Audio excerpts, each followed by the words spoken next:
Apparently, the Trump administration was getting sick and tired of all of the negative publicity they've received from sending deported people to El Salvador, to that torture prison.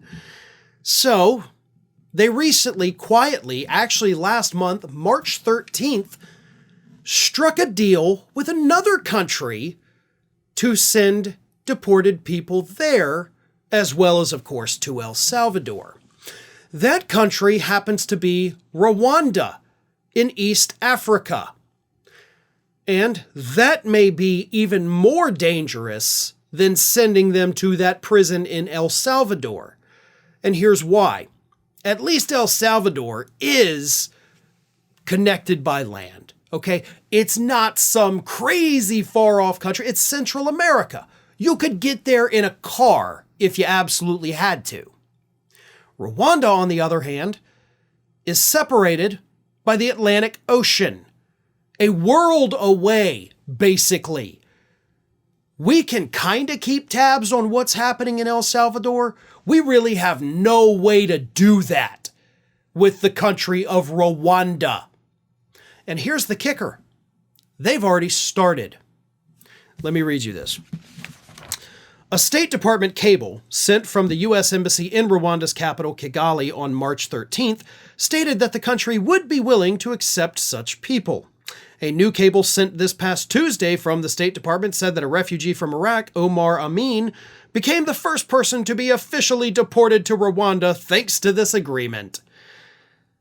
This successful relocation and Rwanda's subsequent agreement to accept additional third country nationals proved the concept for developing a new removal program to relocate TCNs from the United States to Rwanda, the cable says. The cable mentions a wish list from Rwanda, including policy concessions, as well as a single $100,000 payment for social services, residency documents, and work permits. They have confirmed that the payment was made, but we do not know about the other demands. Rwanda also agreed to accept another 10 TCNs, again, third country nationals, of various nationalities, and the country seeks a bilateral dialogue to develop a durable program to facilitate these relocations and avoid reinventing the wheel with time-intensive ad hoc negotiations. So we had to pay El Salvador $6 million. We only had to pay $100,000 to Rwanda. I mean, hell, that's the cost of like a new SUV, basically, thanks to Trump's tariffs. So for the cost of a new car, we can now just send them over to this African country where they will immediately be forgotten about by the American public. And we've already sent one guy over there. Now, this is slightly different than the situation with El Salvador, because the administration is not just sending any migrants to Rwanda yet. What they're doing is taking people who cannot be deported to their country of origin, for fears of violence or prosecution. In other words, we're sending the refugees from all over the world to Rwanda. These are asylum seekers, people that, because of asylum laws, are here legally, have been given protective status, including the case of Omar Amin, who was already sent to Rwanda. That case is particularly disgusting. He was arrested. Armed ICE agents showed up at his door in 2018, said, "You're a terrorist. You killed a police officer in Iraq because ISIS told you to do that."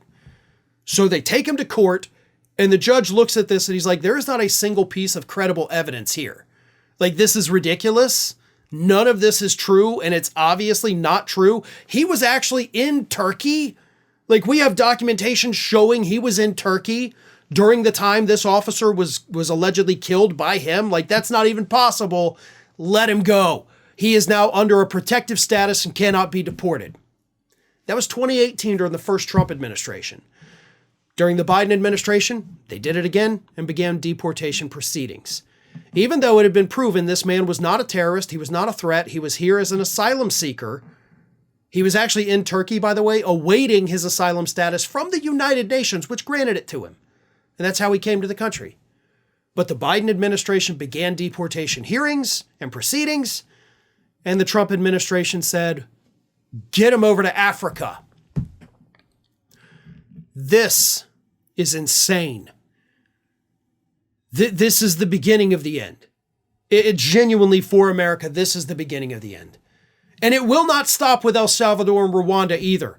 Remember, they already tried to send them down to Gitmo. That didn't work. Way too expensive, so they brought them back. This is the next step. I guarantee you, I'll be sitting here a month from now, maybe 2 months, maybe less than that, talking about, hey, another country has agreed to do it for $20,000. The rest of the world now knows the formula. A little bit of cash, a little bit of concessions. Take these people, do whatever the hell you want with them. We're not going to follow up, right? It is a humanitarian crisis, folks. And that is not in any way overstating this situation. Thanks for watching today, everybody. And don't forget, if you're not already, please do subscribe to this channel. We have fresh content going up every single day, and I would really hate for you to miss out on that. And speaking of missing out, if you're not following me across all other social media outlets, then get on it. You can follow the links in the description of this video.